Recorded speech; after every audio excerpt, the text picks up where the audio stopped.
Alors, Bezrat Hashem Itbarach, on va continuer aujourd'hui les shiurim sur le Mesilat Yesharim. On va commencer le Perek Gimel, le troisième Perek de la Zehirut. Alors, on avait dit la semaine dernière que un chacun, nous dit le Ramchal, d'après le Divrei Chazal, qu'un chacun il doit être prudent, beaucoup de prudence dans ce monde-là, et faire le tri entre ce qui est bien et pas bien. Pourquoi ? Parce que le monde, après la faute de Adam Arishon, il est tombé sous la Hanaga, sous le céder de Etztovara, selon l'arbre de Tov et Ra, qui a maintenant tout est mélangé, on avait dit. Donc maintenant, comme tout est mélangé dans tout, ce qu'on a dit la semaine dernière, tout est mélangé, mamage dans tout. Donc il faut faire du tri, il faut se poser pour faire ce tri-là. Alors maintenant, le Ramchal il continue dans ce sens-là, dans ce derrière-là, et il nous dit des choses très très importantes à Botaï, qu'il faut bien les introduire en nous et faire pénétrer en nous. Il dit que, alors c'est vrai en gros, alors je dois faire le tri, qu'est-ce qui est bien, qu'est-ce qui n'est pas bien. Maintenant il dit le Ramchal, même des fois, dans la mitzvah que tu fais, aussi dans la mitzvah elle-même, il y a des parties qui sont bien et pas bien. Si je vous donne un cas, par exemple, quelqu'un au Beit Knesset, il va faire tzedaka, il va donner tzedaka. D'accord, c'est magnifique, mitzvah, magnifique, grâce à lui, le Beit Knesset, il va pouvoir continuer et tout. Mais d'un autre côté, il a un peu de kavod en lui-même, il a envie qu'on lui dise kol hakavod, kol hakavod. Et il ne le fait pas que pour Akadosh Baruch Hu, la mitzvah, il faut le faire pour Hachem, l'Ishma, l'Ishem Hachem Itbarach. Et lui, il est intéressé par ça. Il a un intérêt, donc ça diminue un peu sa mitzvah. Donc chacun, il doit se questionner, prendre conscience. C'est le Satan qui fait ça. Donc il faut prendre conscience sur ça. Essayer de trier le plus possible, d'essayer de se travailler, de faire la chose, qu'elle soit propre et bien. Même la mitzvah, dans le bien aussi, il y a des petites épines qui se trouvent à l'intérieur des mitzvot, et aussi qu'il faut les trier et les faire bien. Et les rendre bien, brillantes comme il faut. Maintenant, il y a quelque chose de très très important à comprendre à Botaï.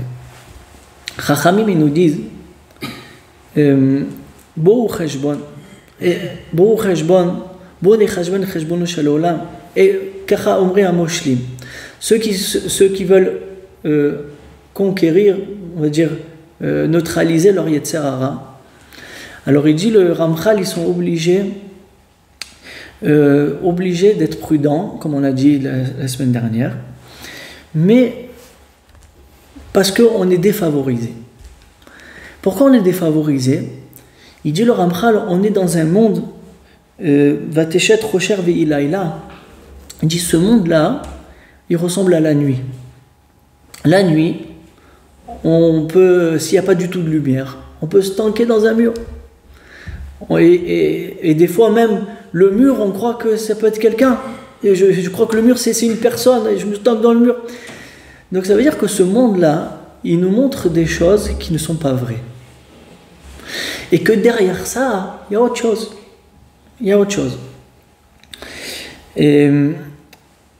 Et en vérité, si on peut dire, en français, il y a un dicton qui dit qu'on ne voit pas plus loin que le bout de notre nez. C'est mamage comme ça, c'est le monde, il est comme ça. Il dit le Ramchal que quelqu'un, il ne va pas savoir ce que je vais vous dire là, dans la suite, c'est qui ne sait pas qu'il y a des choses qui se trouvent derrière.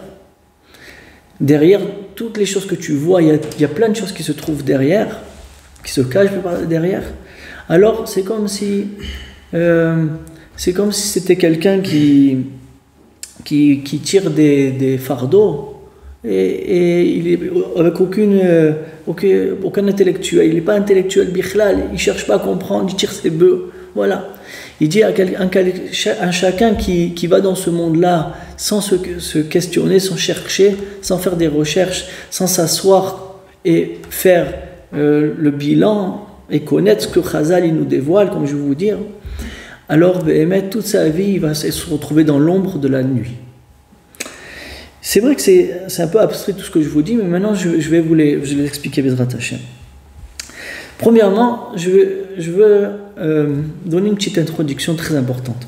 Il nous dit le Ramchal, dans un sefer à lui, qui s'appelle Derech Etz Chaim, il dit que le cerveau il est très paresseux.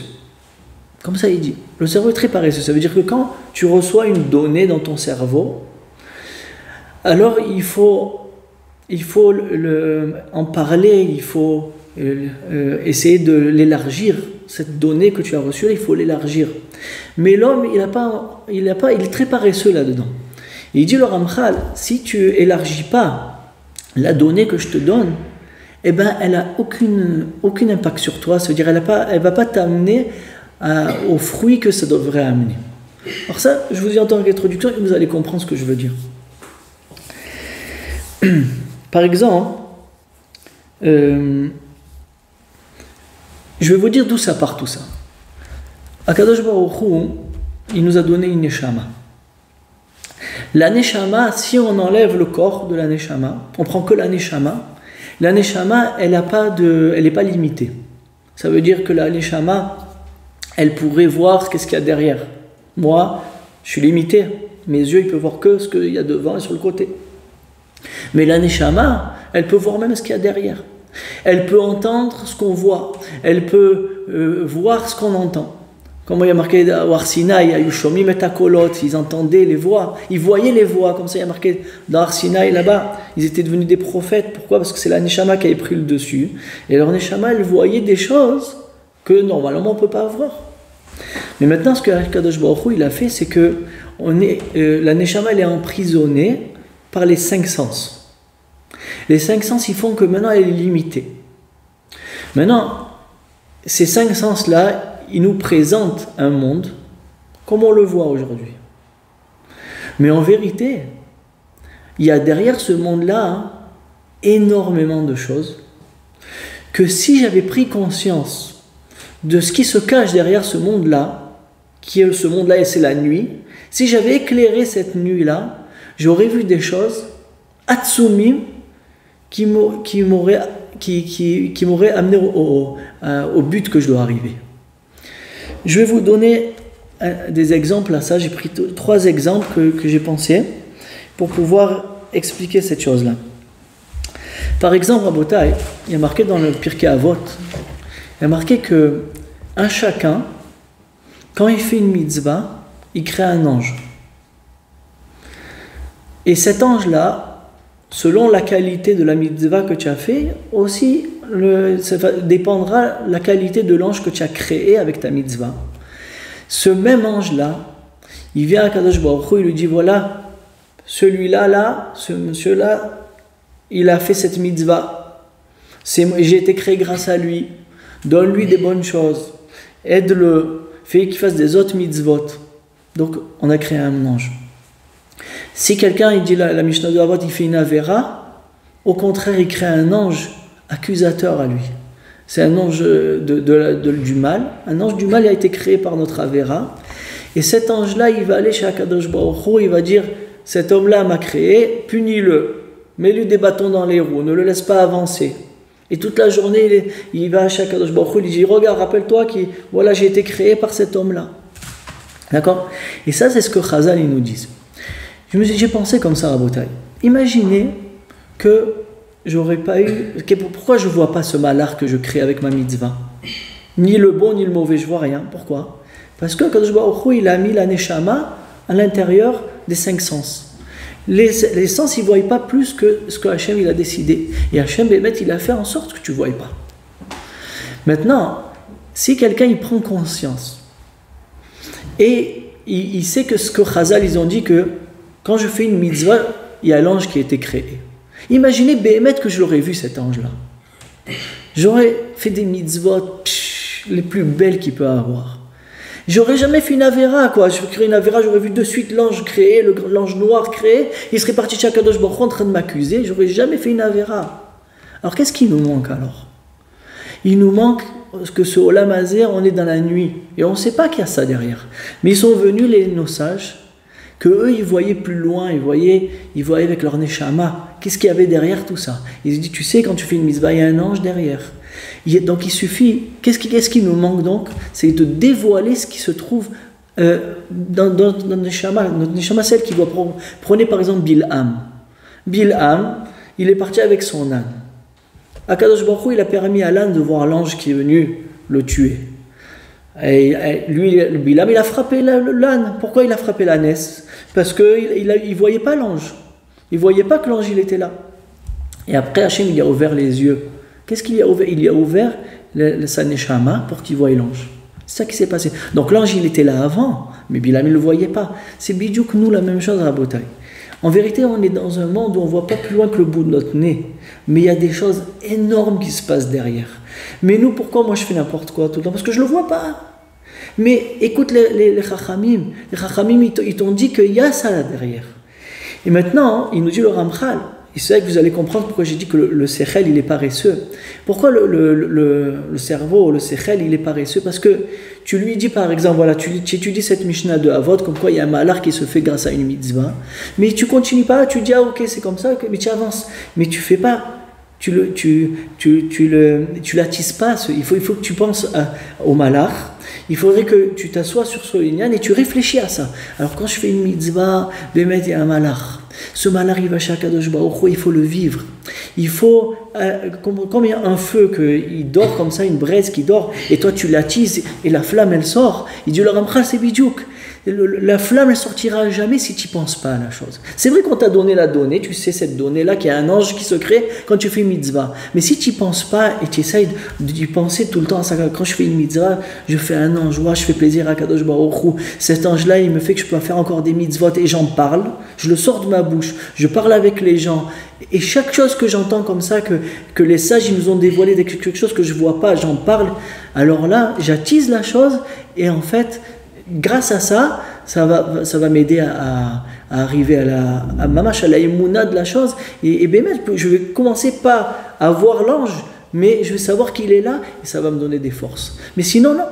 L'homme, il est paresseux. Le sechel du Ben Adam, il est paresseux. Il ne peut pas arriver s'il ne réfléchit pas à ça, s'il n'élargit pas la chose. Et c'est ça qu'il nous dit le Ramchal. Il faut que tu t'assoies et que tu fasses tes comptes. Il faut y penser à toutes ces choses-là. Pourquoi? Parce qu'on est emprisonné dans les 5 sens. Et on ne voit rien. Il faut regarder ce que les Chachamim disent et essayer d'élargir ce qu'ils ont dit pour comprendre la chose et la vivre. C'est ça le écart. Il y a une autre dougma aussi, Rabotai. Par exemple, Chachamim, ils nous disent que quand quelqu'un il fait la tfila, alors au début de la tfila, il y a les korbanot et les ktoret. On dit les korbanot et les ktoret. Il dit pourquoi, le Zohar il dit, tu sais pourquoi tu dois dire les korbanot et les ktoret? Parce qu'avant la tfila, il y a des accusateurs qui viennent dire, des gens accusateurs, ils viennent dire, quoi, celui-là il va prier. Ils disent à Kadosh Baruch Hu, celui-là il va prier. Regarde la vera qu'il a fait. Il est venu comme ça, et il commence à faire des accusations. Alors le Zohar, il dit, quand tu lis les korbanot lektoret, tu les fais taire. Waouh! Et Python, c'est quelque chose que les sages ils nous ont dévoilé. Et après, la suite de la tfila, tu fais Odou jusqu'à Ishtabach. Alors, ta neshama, bien que tu vois rien, tu sens rien, ta neshama, elle monte de degré, elle monte du Olam Ha'asya au Olam Ha'yetzira. Quand tu commences à faire Yotzer, tu montes de Olam, les psuké des Imra, de Yetzira jusqu'à la Bria. Tu fais Yotzer jusqu'à la Mida, tu arrives de la Yetzira jusqu'à la fin de la Bria. Et après, quand tu arrives à la Mida, tu es dans la Tzilut avec Hashem Yitbarach. Il dit le Harizal que ma mâche la Neshama, elle s'élève à l'endroit de l'émanation d'Hashem. Alors imaginez, voilà, je te donne cette donnée-là que le Zohar il a dit. Maintenant, tu te trouves dans la Hamida. Si quelqu'un il prend conscience de cette chose-là, que ce que je vois, je sens rien, mais je sais que maintenant je suis dans l'émanation d'Hachem, je suis proche d'Akadosh Baruch Hu, et la présence divine elle vient devant moi, et elle écoute ce que je dis, et elle va amener à Akadosh Baruch Hu tout ce que je dis. Si quelqu'un il prend conscience de ces choses-là qui est cachée, que je vois rien, mais les sages ils nous ont dévoilé, alors ma Hamida, croyez-moi que vous allez dire chaque mot de la Hamida comme si on comptait des pièces d'or, 1, 2, et on essaye de ne pas les rater. Si j'ai des pièces d'or, si j'ai 10 centimes, oui. Mais si j'ai des pièces d'or, je vais compter 1, je fais attention de ne pas rater. Tous tes mots, tu vas les peser. Et pourquoi? Parce que tu sais qu'il y a la Shrina qui est en face de toi. Et tu vas te remettre dans la Mida, Be'ema, Ve'ira, et tu vas courir pour être proche d'Akadosh Baruch Hu. Mais qu'est-ce qui nous manque, Rabotai? Il nous manque qu'on est emprisonné des 5 sens et on ne voit rien. Mais Hachem, il a fait ça Bekavana. Il faut que cette Neshama, elle dévoile les choses. Il faut que la Neshama, elle prend le dessus sur ton corps. Mais comment tu peux le faire ça avec le Sechel? Le Sechel, il est Rouchani. Le Sechel, il est en connexion avec la Neshama. Mais le Sechel, il est paresseux. Pourquoi? C'est pas qu'il est paresseux, c'est qu'il est emprisonné dans les 5 sens. Mais quand je commence à en parler, et quand je commence à le vivre, alors mal mon Sechel, il prend connexion avec ma Neshama, et je commence à vivre la chose et la sentir. Et donc là, quand je vais arriver à l'Amida, je vais faire une Amida exceptionnelle. Je ne vais pas bouger. Ma tête ne va pas commencer à penser qu'est-ce que je dois faire demain, quel argent je dois amener. Je ne vais rien penser à tout ça. Et rien ne va être primordial à ça. Pour moi, ça sera l'essentiel. Mais qu'est-ce qui nous manque? C'est qu'on ne sait pas. Chazal, c'est eux il faut écouter ce que nos sages ils nous ont dévoilé. J'ai pensé encore une dougma, mais chaque exemple que j'ai amené, je pense qu'ils sont très importants pour... Chazal, dans le Zohar Parashat Shemini, ils disent que la Neshama du juif et la Neshama du Goy, c'est 2 mondes différents. Le Neshama du juif, elle est de la pureté, et la Neshama du Goy, elle vient de l'impureté. Il dit le Zohar Kadosh, qu'est-ce que ça engendre ça? Ça engendre que nous, étant donné qu'on a une Neshama pure, qui est proche d'Akadosh, qui vient du Olam Hatzilut, d'Akadosh Baruch Hu, alors Akadosh Baruch Hu nous a interdit de manger des choses qui sont impures. Tous les animaux et les reptiles, et tout ce qu'il y a, et les huîtres et les machins, toutes ces choses-là, c'est des choses impures. Et que notre Neshama, étant donné qu'elle vient de la pureté, elle ne peut pas supporter. Elle ne peut pas supporter quelque chose d'impur. Donc Akadosh Baruch Hu nous a interdit de manger ça. Alors que les goïms qui viennent, même leur neshama, même leur âme, ils viennent d'impureté. Donc eux, ils peuvent manger tout ce qui est impur, ça ne va pas les déranger. Et en vérité, donc ça, la différence entre ça et ça, c'est comme la différence entre la terre et le ciel. Donc en vérité, si on marche, on voit dans ce Olam Hazé, je suis en train de discuter avec un goï. Est-ce que je vois une différence entre moi et lui? Non, il a des yeux, il a une bouche, il est en chair et en os comme moi. Je suis pareil que lui. Mais en vérité, la différence entre lui et moi, c'est Shamayim Va'aretz. Le ciel et la terre, la différence. On est 2 personnes différentes complètement. Un, il est proche d'Hachem et lui, il est dans la Touma.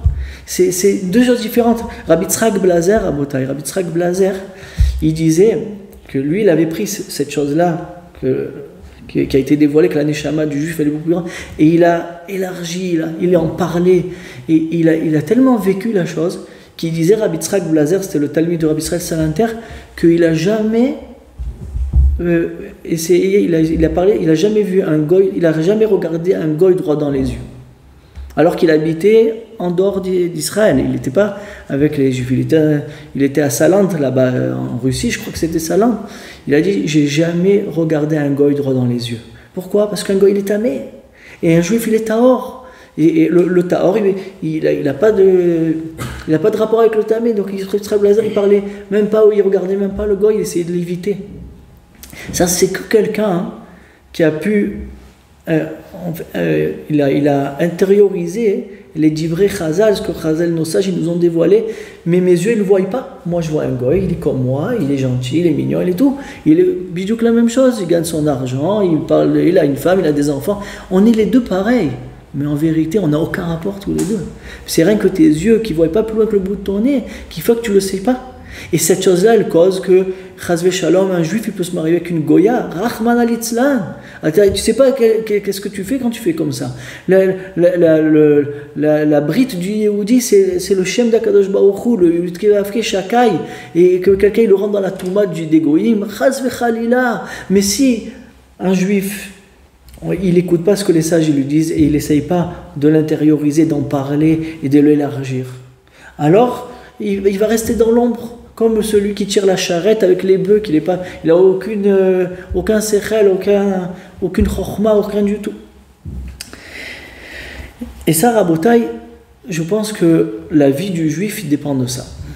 Parce que la vie du juif, c'est une autre chose. Il y a un autre monde qui se trouve derrière. Complètement. Et ce monde-là, c'est comme la nuit, on ne voit rien, on se tanque dans des murs. Mais étant donné que tu as Jibril, Chazal, et Chazal, il vient, il t'éclairer, ils te disent, c'est vrai, toi tu ne vois pas, mais moi je te dis, regarde, il y a ça derrière, il y a ça derrière.